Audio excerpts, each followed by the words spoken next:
Our story begins more than 60 years ago inside an abandoned chicken coop, where our founder discovered a retired teacher living, no home, no health care. So she said no to this injustice and yes to transforming lives. It's this drive, this compassion, that inspired AARP. Today, we empower people to choose how they live as they age. As a wise friend and fierce defender, we advocate for better health, financial security, and stronger communities. AARP, join us in making a difference.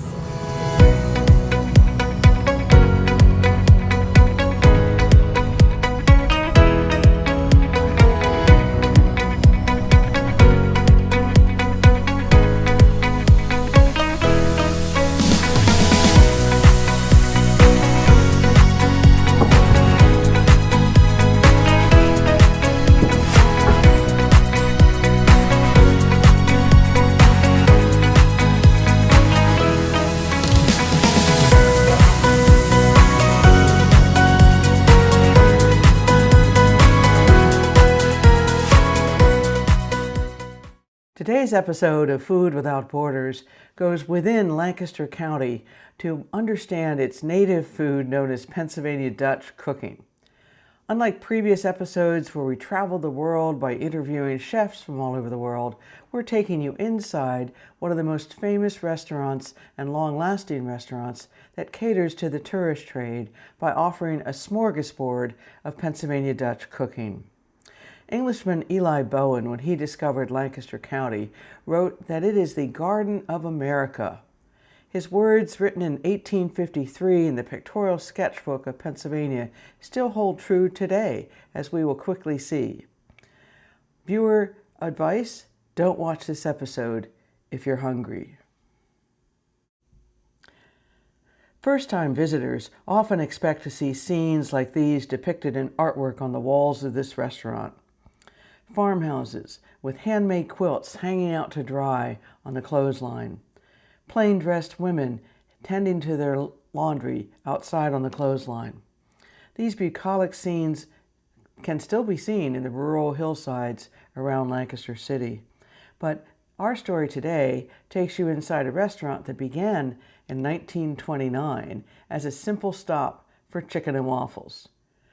29, when Anna Miller served chicken and waffles to truckers as her husband fixed their rigs. Then as the trucks stopped coming, the people kept coming for chicken and waffles. So Anna expanded the kitchen at the truck stop and there gave birth to the restaurant that is in its 95th year.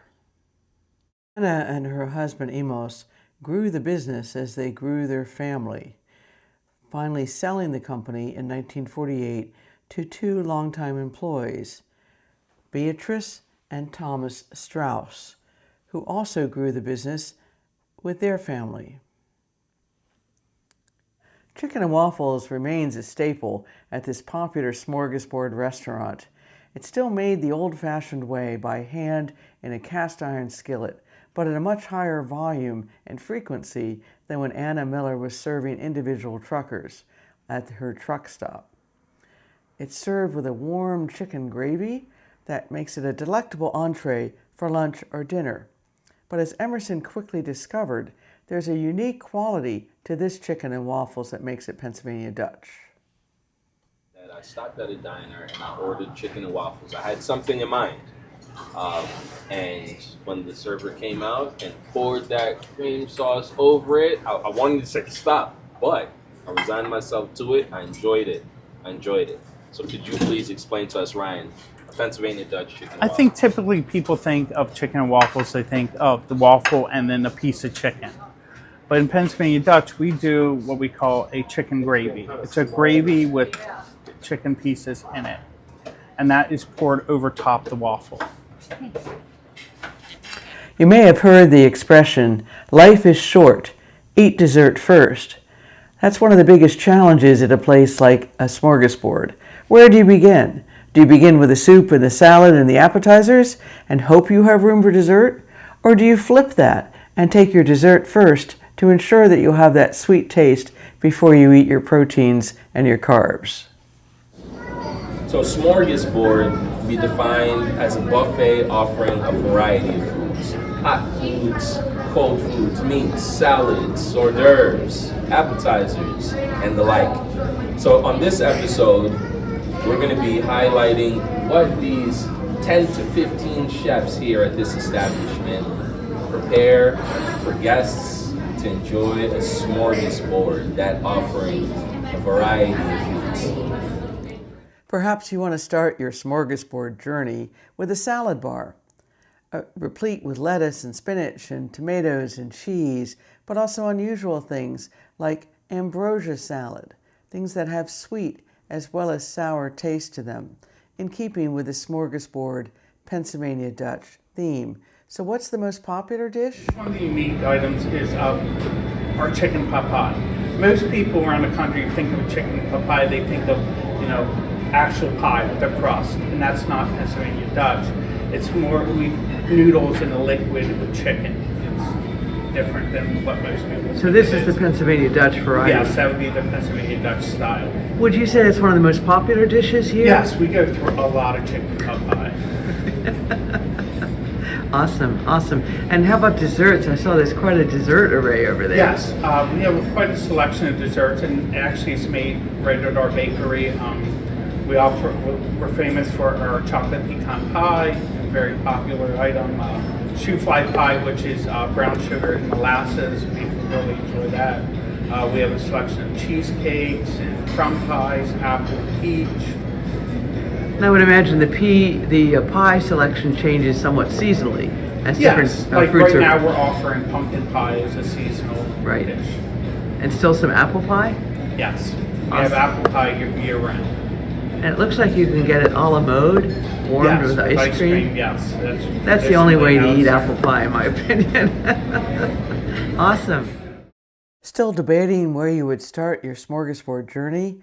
Here's a sweeping array of shrimp, both steamed and raw, with delectables such as cheese and Lebanon bologna. What makes Lebanon bologna special? It's a Pennsylvania Dutch specialty, just like the other dishes on this menu.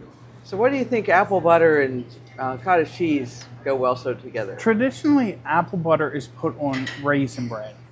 Traditionally, what is put on. And cottage cheese, traditionally, people put it in our salad.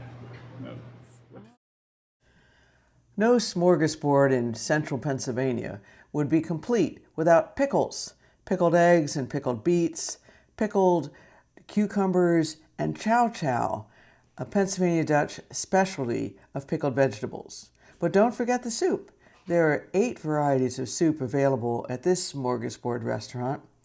One of the most popular is the famous chicken corn rice soup, a true Pennsylvania Dutch specialty. You can't forget your vegetables at this smorgasbord with sautéed kale and roasted potatoes and roasted vegetables, as Chef Ryan explains. Vegetables and ham and cabbage, which is very traditional. Oh, yeah. And there it is, that baked cream cabbage casserole with its place of honor in the hot dish line, right next to the fried chicken, one of the most popular dishes that they serve. But it's not just the delicious fried chicken and waffles and chicken and rice soup that bring people by the thousands to this restaurant. It's the excellent customer service, as Emerson quickly discovered when he talked to a longtime employee. I mean, what do you love most about the hospitality business? The people that come in here are wonderful. We call them our guests. They're not just our customers. I don't know. I just can't give it up, and it doesn't seem like that many years. Yeah, when you love it. I like the clientele that comes in here, but I don't work full time anymore, so I used to work part time. Have you been in you've been here 46 years at this location. So how long were you born and raised in Lancaster? Yes, one of 13 children. Wow. We all stayed in Lancaster County. That's awesome. And does the family, some members of the family come here? No, but they worked here for a while. That was years ago. But they don't work here. Yeah. Was this your first job back? No, my gosh, no. No. All I was right. in a factory. I was in the office. I was in a silk mill. I was in another restaurant before I came here. Wow. The light and open design of this smorgasbord restaurant also contributes to its appeal. Hundreds of people can eat here throughout the day and not feel crowded. Did you go to her other one? So now are you ready to make Chef Ryan's recipe for baked cream cabbage? For 12 portions, begin with 1 large head of cabbage, a tablespoon of sugar, 3 tablespoons flour, 2 tablespoons butter melted, a cup of whole milk, a teaspoon of salt, a teaspoon of white pepper, a cup of Swiss cheese shredded, a cup of American cheese shredded, and a tablespoon of fresh parsley chopped. Preheat the oven to 350 degrees. Core and cut cabbage into 2 by 2 pieces. Steam cabbage for only 4 minutes. Drain and cool the cabbage. Melt butter and mix in flour to make a roux in a large pot. Add milk, half the cheese, sugar, salt, and pepper to make butter mixture and mix well. Stir and cook until sauce thickens. Add steamed cabbage to mixture. Place cheese mixture in 4-quart baking dish and top with the leftover cheese. Bake for 20 minutes or until cheese begins to turn brown. Garnish with the fresh parsley and enjoy. So here we have a baked cabbage. Tell us about it. What does it taste like? Let's dig in. Admittedly, this is my second serving. Well, you have a child's portion there, so you're allowed. Oh, thank you. So here there's cabbage in here. Can't tell. It's doused in this beautiful cream sauce. Is And that a guys, traditional Pennsylvania Dutch? as our chef Ryan said, this would be a traditional Pennsylvania Dutch preparation. And guys, this is yummy. It's vegetarian. It is vegetarian. I don't think it's vegan. We have, I believe we have butter. We have cream in there.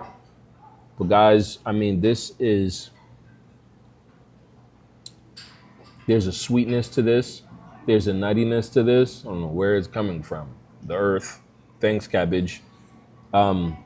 This is really good. Like I said, the first serving that I had, I just went through it. It felt so comforting. And that's what I think of when I think of Pennsylvania Dutch foods, right? That the culture and the intentionality, let me say, behind the cooking, it's, right, like what's available, what's growing locally. And in this establishment, they follow that same ethos. Thank you for this baked cabbage. We hope you have enjoyed this tour of a Pennsylvania Dutch smorgasbord that's been serving the 7 sweets and 7 sours since 1957. People have flocked to this restaurant and other ones like it here in Lancaster County from across the U.S. and around the world, proving that, yes, Pennsylvania Dutch cooking is truly food without borders.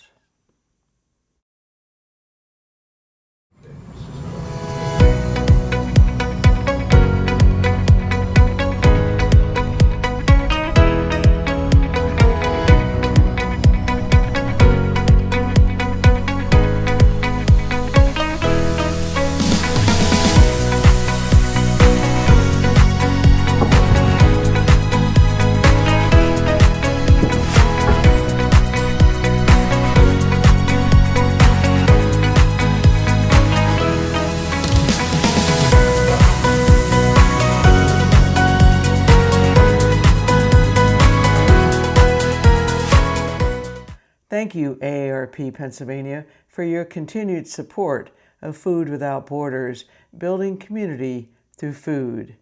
Thank you also to Megan Weiss and to Ryan Trout, who contributed their time, expertise, and images to enrich this video presentation. Today's episode was produced by Hubbub and Fazika Group for the benefit of AARP members. See you next time.